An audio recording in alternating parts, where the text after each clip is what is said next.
Welcome, and thank you for joining us. You are listening to the Seed Field Podcast, presented to you by Antioch University.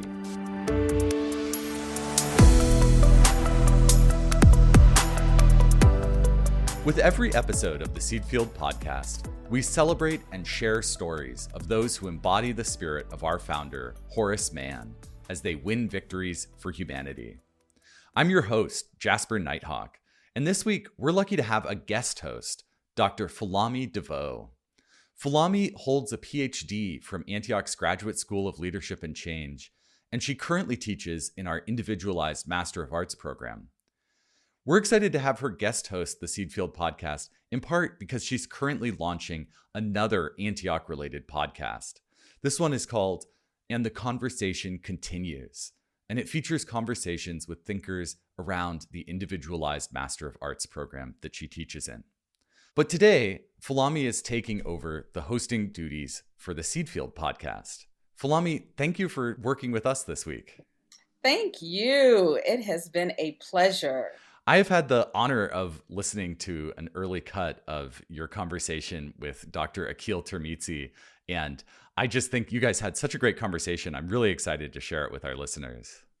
Jasper, you missed it. We had a blast. It was very exciting. Well, I'm really excited to get to it. But I was thinking for our listeners who maybe are less steeped, who don't have a PhD as you do in leadership and change, I was hoping that you could just tell me and our listeners really quick what leadership studies is all about and the kinds of topics that you guys are thinking about and really who leadership studies is for. Right. That's a wonderful question because, not everyone walking down the street or has this PhD in leadership and change, right? It's typically a very specific content area. And so I've been asked that question a lot after I completed my doctorate. And having this leadership background and this, what is leadership studies? Well, it is really for folks who are about wanting to create and lead change in their communities and in their organizations, in their schools and in their businesses. And so the Graduate School of Leadership and Change offers students the opportunity to learn, to have this interdisciplinary approach to understanding all the different types of leadership theories, so there's transformational leadership theory, there's authentic leadership, there's spiritual leadership. So there's all these different mini leadership theories that we learned about. And then what's the most important is, okay, so what do you do with this information? The practical side in creating change and leading change in one's individual community. I love that idea of grounding the practice of leadership in more theoretical concerns and research-based concerns. And I think that your conversation, you and Aqeel, get right into it. So I'm really excited to take a listen and share that with our listeners. Absolutely. Absolutely. Thank you so much, Jasper.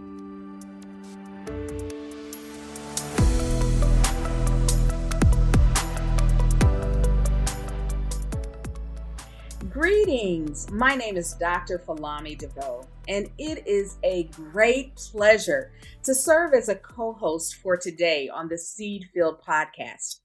As host of And the Conversation Continues, I engage in conversations that invite guests to explore a range of social justice topics. And so I am elated to have this conversation today with my former professor, Dr. Aqeel Tirmizi. I am a proud graduate of Antioch University's PhD in Leadership and Change. And Dr. Tirmizi, or I like to call him, and for the rest of this podcast, I'm going to call him Aqeel. Aqeel is the professor of leadership, management, and service. And he has over 25 years of international experience in consulting, teaching, research, and practice focusing on leadership and management. And his teaching and advising focus on globally responsible leadership, employee and organizational well-being, social innovation, and social sector leadership. So I am telling you, he has a lot to offer today. And so I am very excited to ask questions and just have a bit of conversation with Aqeel. So, welcome to the Seed Field Podcast, Aqeel. Falami, thank you very much. And it is wonderful to be reconnected. And I very much look forward to our exchange today. Yes, me as well. Thank you. Thank you so much. And, as I said, I'm an alum of the Antioch University Graduate School of Leadership and Change. And there I received a vast amount of exposure to leadership theories and faculty scholars like yourself, Aqeel, who have expertise in many different areas, from critical race theory, from psychology and organizational management. And Aqeel, during my time there in our program, I learned all different types of leadership theories, from, transformational leadership theory to authentic leadership. However, I really clung to servant leadership. I don't know if you remember this or not, I actually wrote up in one of my papers arguing that holistic health coaches are servant leaders. So this is one of the things I admire about you and your focus on servant leadership. So can you talk a little bit about this leadership theory and how it became important to you? Absolutely. And I think it's just important to remember, as you noted in your comment, there's just a lot of wisdom out there. So in that sense, servant leadership theory is a sort of a very important, a very time-relevant theory. But I just wanted to emphasize, not the only theory. So let me talk about my personal and professional interest in this theory. As a student of leadership for over 2 decades, I was always intrigued and drawn towards leadership ideas which put service and humanity at the center. And frankly, that is one of the reasons why I was, and still am, drawn to the idea of servant leadership. When we look at, some of the sort of specific empirically tested ideas that have emerged and that folks, both on the research side and the practice side, that they are working with, they include notions such as empowerment, accountability, humility, emotional healing, creating value for the community. So those are sort of all the reasons which sort of, go back to that notion of human-centeredness. And this is why I believe servant leadership is a little different and also is just very important given the times that we are living in. And in a recent publication, when I wrote about servant leadership, I started that with a quote from Mr. Nelson Mandela. And I would just like to quickly go ahead and share that quote because I think it brings out the essence of servant leadership and what differentiates it a little bit. So he used the following words: "What counts in life is not the mere fact that we have lived.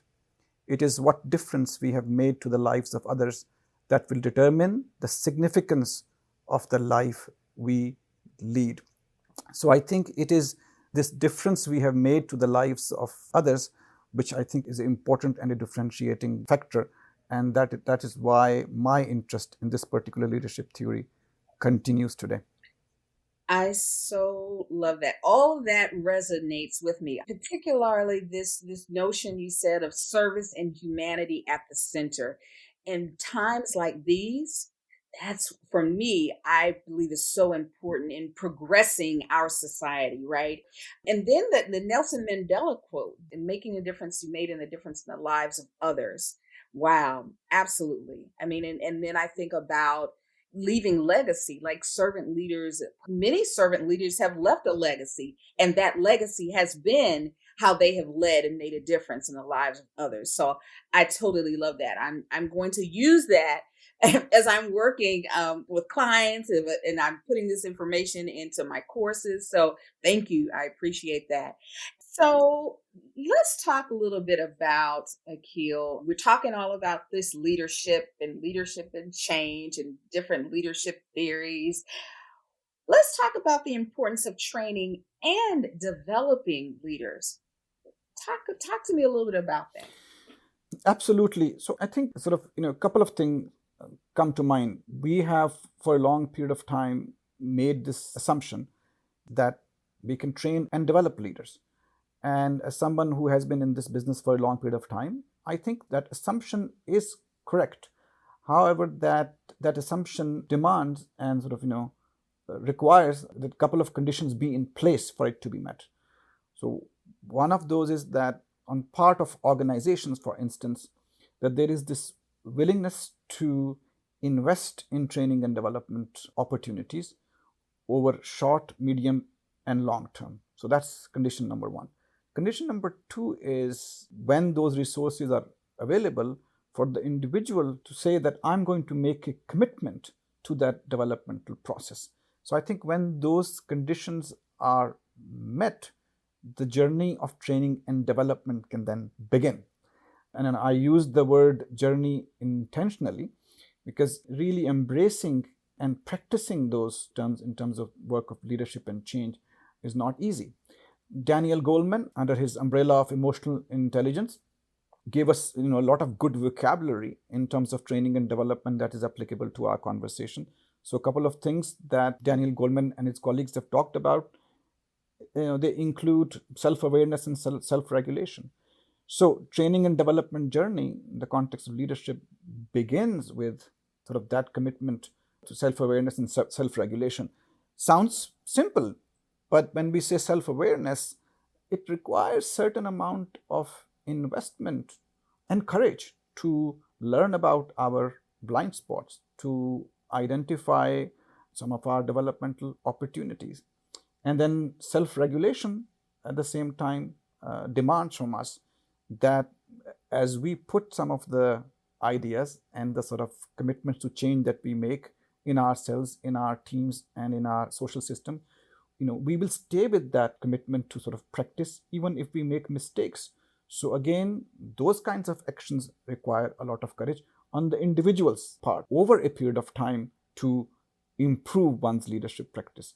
And then as that is happening, going back to my first condition one more time, and I think it's important, that's why I'm emphasizing it, that from an organization perspective or in a community setting, those who have decided to support that training and developmental journey, on the one hand, they have to provide resources, including mentorship where relevant. But on the other hand, they also have to stay patient, right? Because leadership improvement is not something that happens overnight. It takes a little bit of time. And along the way, there are sometimes challenges. There are sometimes mistakes. And then when the right signals are in place, that certain amount of mistakes and experimentation is encouraged and welcomed, individuals respond to those signals. So I've spent a couple of extra minutes on this question. I hope it is okay, but I think it is very important. 2 or 3 day long workshops, training programs, and interventions, they are important, but in many cases not sufficient to sort of support the kind of improvements that we are interested in and the kinds of improvements that we want to sustain, so that leadership practice, it sort of shifts or it changes in the way we desire it to change, and then can bring the kind of results and improvements that we are expecting in our communities, teams, and organizations. I so love this conversation, Aqeel, and particularly talking about, for that, thinking about the sustainability. What's going to be sustainable, right? And then I started thinking about, so what does it look like? Because, oftentimes managers or leaders have to be evaluated, right? At particular points in their career. So does it look like evaluation tools are changed or assessments are changed to match this self-awareness? How can questions around self-awareness and mindfulness be included into this process of evaluating the growth of a leader, right? So that's something that sparked in me as you were talking. I'm about, because oftentimes it's like, did this person show up on time? Did that quantitative type of information? What about using some deep qualitative data that looks at how this person has progressed in their journey, as you said, in this leadership journey that includes self-awareness, that includes the mindfulness? That's just what I'm thinking there. What are your thoughts? No, you're absolutely right. I mean, first of all, there's certainly progress, right, in terms of Yes. how we approach this work. So you and and our audience would know that the so-called 360-degree approaches They have been around for about 20 years now, and they are extremely valuable. So for any listeners who may not be familiar with it, 360 degrees simply implies that focal leader is in the center. She or he is evaluating herself or himself, and then key constituents around them, including their supervisor, peers, relevant members of community, they are invited to give feedback, and that's why the term 360 degree. Now imagine that, when you do that as opposed to 30, 40 years ago, when a supervisor was sitting down once a year and evaluating someone, this approach is fairly rich. Now, coming back to your question, many of these approaches are primarily quantitative, right? To sort of bring the kind of efficiency that we value. But then to fully capture what may be going on in a particular context, I don't think we need to shy away in terms of further supplementing those good tools that we have at our disposal with more open-ended and qualitative approaches. So I think, a little bit of additional thoughtfulness, which again goes back to the two commitments that I have talked about previously, right, could really further strengthen some of the progress that we have made in terms of how we generate feedback, which I think is the spirit or heart of your question, Falami, which is so central to me. The right kind of feedback is just so central in terms of identifying meaningful improvement opportunities. Yeah, thank you for that observation and that good question. Yeah, you're welcome. And that kind of goes to my next question in thinking about. I'm going to ask you a couple of questions about this. So, what do you think are humanity's pressing challenges and crises, if you will? And what kind of leaders are needed to address those challenges? Again, another important question, Falami. I mean, there are some obvious crises and challenges that we are all aware of. Every day we are hearing about the climate challenge. Then our news channels are continuously reminding us about inequities and injustices that continue to prevail.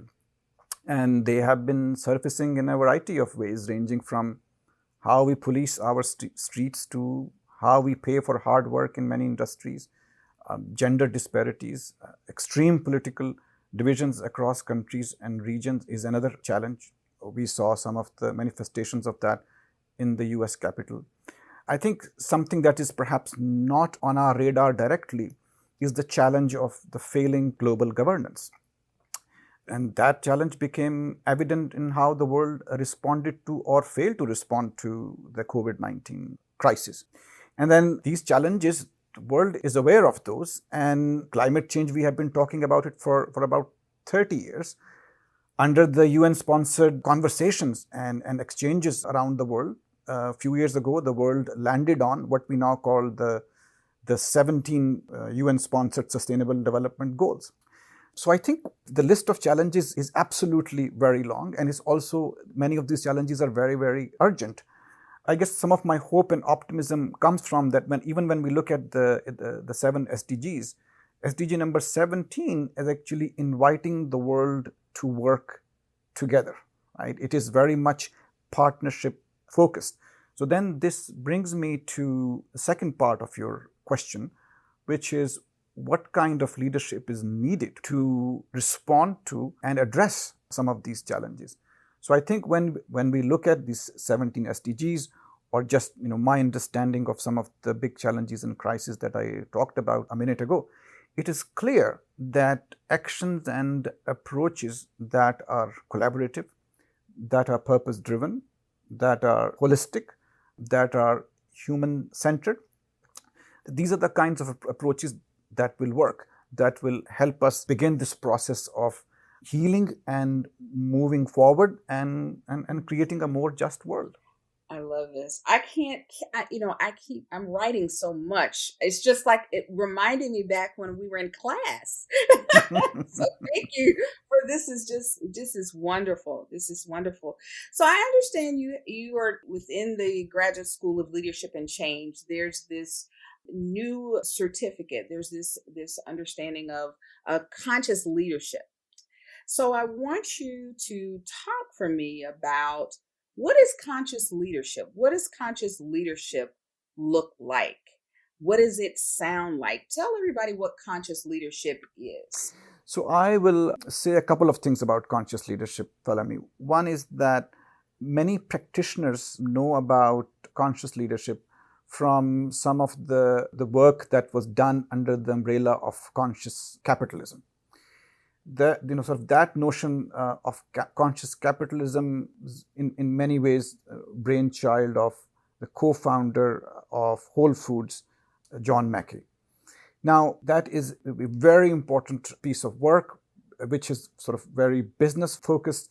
It is inviting those who are involved in leading important, powerful national and global business entities to think about how they operate and engage with the world beyond the so-called profit motive. And John Mackey's voice is also important because he has put a model out there, right, of co-creating an organization and then running that organization for a long period of time using a certain set of principles. So when he wrote about conscious capitalism in his book, he talked about a few other connected pieces which support that kind of capitalism to thrive and sustain. And then a couple of those ideas included working with stakeholders in ways that we had not worked previously. And then the idea of stakeholders goes well beyond shareholders and also outside the organizational boundaries as well. And this again goes back to when I was answering one of your earlier questions, to this notion of collaboration and then approaching collaboration in fundamentally different ways. And I guess the other piece that I would again emphasize based on Mackey's work is that organizations today, they need to create a different kind of culture to sort of promote the kind of society that we want to live in and society in which these organizations survive. So he emphasized, again, paying attention to ideas such as well-being and dignity. And then in his second book on conscious leadership, the subtitle was Elevating Humanity. So I just wanted to, I guess, acknowledge and note some of these important contributions which came from the world of practice. But then for me, the idea of conscious leadership is bigger than that. So if we just stay with this notion of elevating humanity, for example, for a minute, that is just not a concern for the business world. It's a concern for every sector in which we have organized life, and it should be of concern to us in our society at large. So in that sense, the theory and practice of what I consider conscious leadership existed long before conscious capitalism was written, and also its scope is much broader as well, because I believe that this notion is relevant to every sector of society.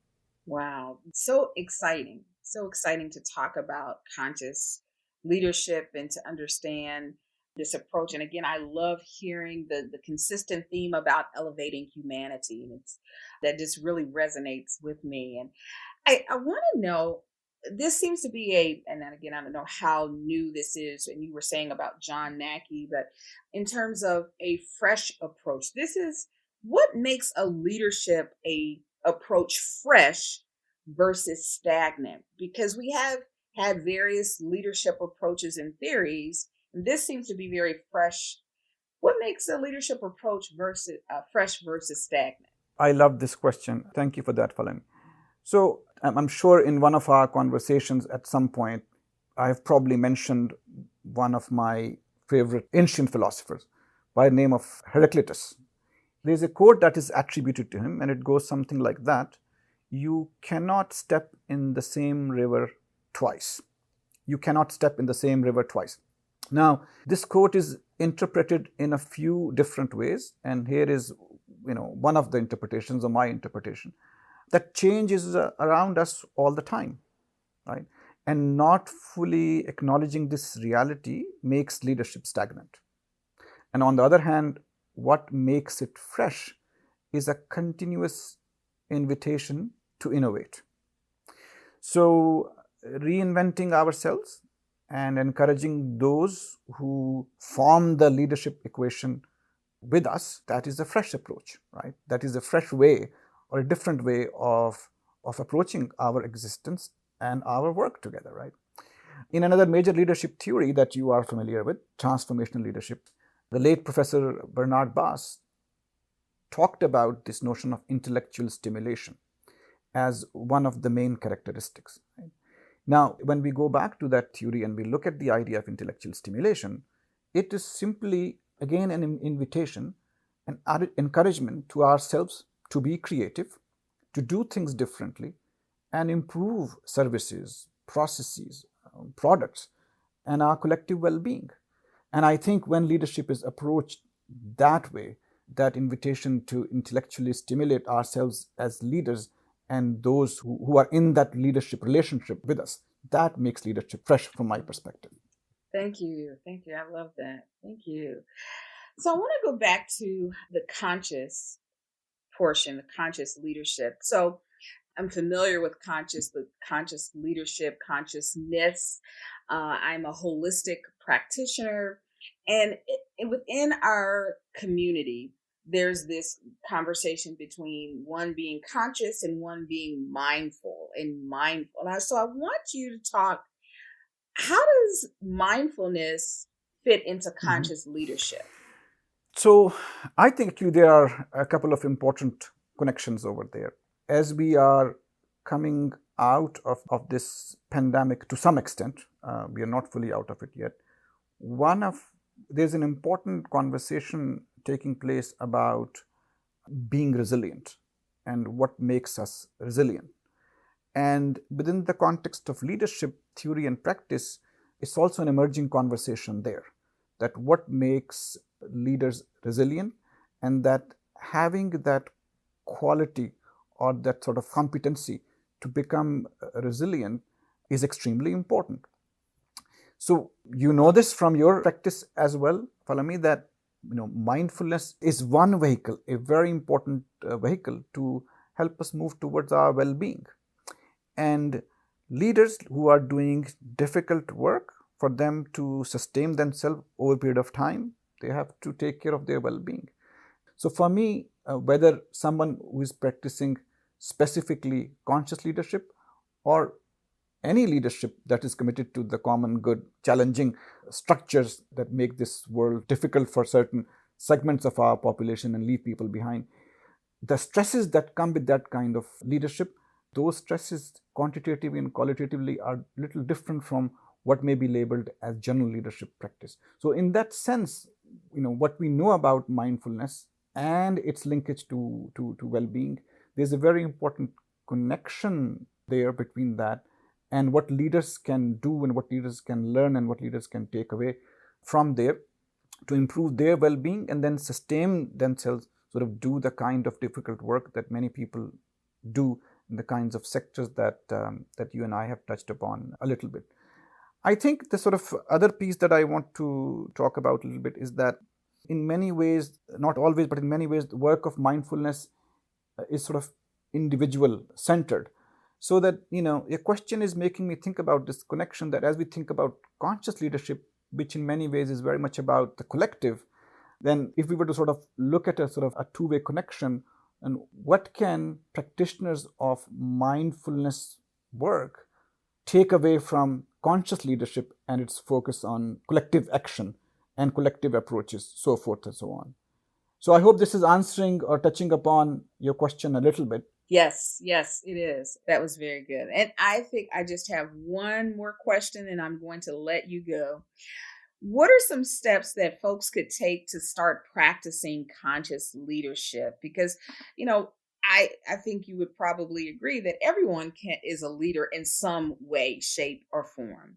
So how can anybody take steps each day to become a conscious leader? So a little bit of my writing focuses on another related lens. So I'll use that lens to answer this question, and that's the sort of lens of responsible leadership, Falami, that you also very generously mentioned in your introduction.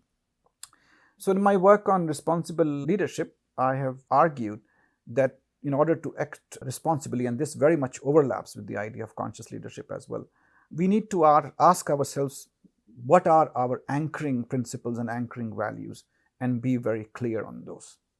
So then when you ask me about next steps, as we think about improving our practice, one of the first questions that we need to answer is, what sort of main values drive our work, and then sort of being clear on those.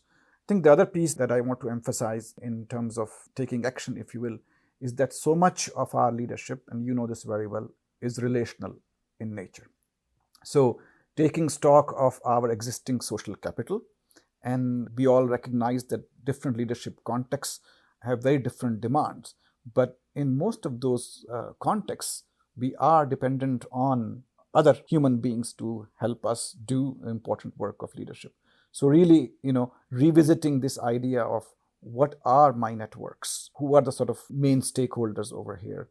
How am I connected to them?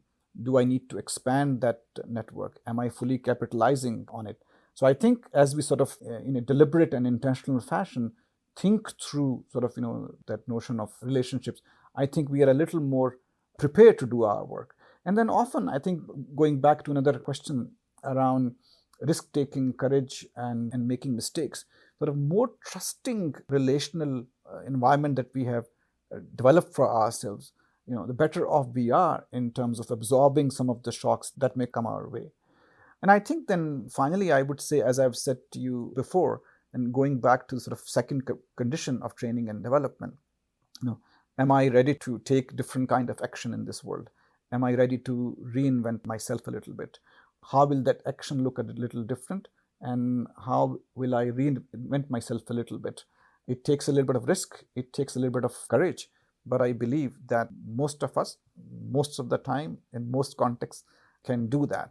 But then just in a very mindful and an honest kind of way, raising that question and then sort of answering it, that this is the change I'm looking for in myself and in the world that I am operating in, becomes one of the next steps to improve our practice and lives of those who are impacted by that practice. Thank you so much, Aqeel. It's so much richness in this conversation.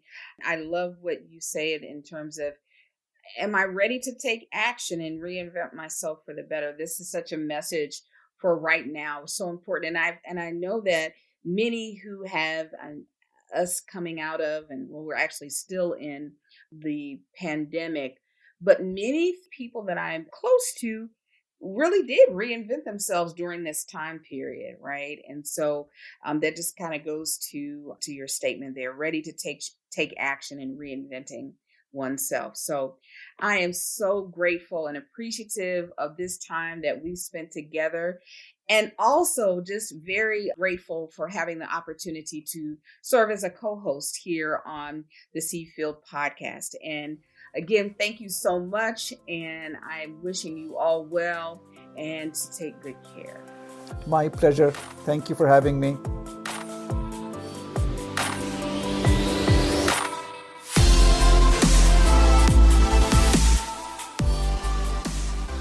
If you enjoyed Falami's hosting as much as I did, consider listening to her podcast, and the conversation continues on YouTube. We'll also include a link in our show notes. In our show notes, you'll also find more information about the Graduate School of Leadership and Change and its doctoral and certificate offerings. The professional certificate, designed by Dr. Tirmizi, Advancing Conscious Leadership, will be launching later this summer. Follow Antioch University on Facebook and LinkedIn to learn when it becomes available. We post these show notes to our website, theseedfield.org, where you'll also find full episode transcripts, prior episodes, and more. The Seed Field podcast is produced by Antioch University. Our editor is Lauren Instenes. A special thanks to Melissa Batalin, Karen Hamilton, and Melinda Garland. Thank you for joining us today. And don't forget to plant a seed, sow a cause, and win a victory for humanity. From Antioch University, this has been the Seed Field Podcast.